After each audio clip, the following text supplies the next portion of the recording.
This week we've been hearing about the peacemakers Jesus talks about in our Beatitude. Blessed are the peacemakers.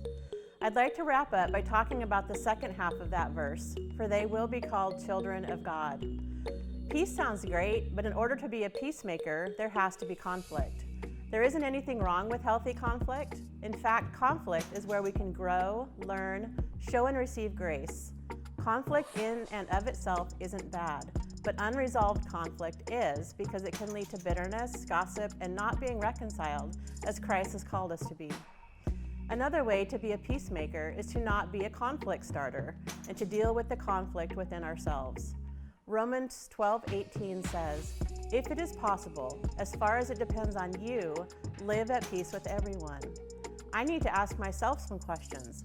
Why do I resent someone? Why am I jealous? Why am I rude? Why do I hold on to hurts instead of letting them go? All of these things depend on me, my attitude, and the way I react to things. We can be peacemakers by dealing with our own issues instead of spewing them out onto everyone else. We need to think before we speak. The result of conflict resolution is peace.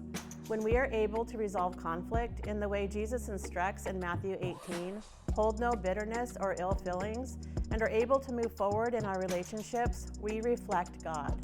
Restored relationships reflect God. It is what He did for us by allowing Jesus to be crucified for our sins. Love and justice met at the cross, and God made peace between the two. He restored our relationship with Him. When it is in our hearts to want peace, to seek restored relationships, and we take action to do so, even when it's uncomfortable, we reflect our Father to those around us.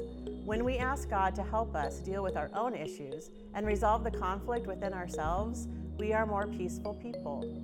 When we make peace, we display His likeness. Blessed are the peacemakers, for they will be called children of God.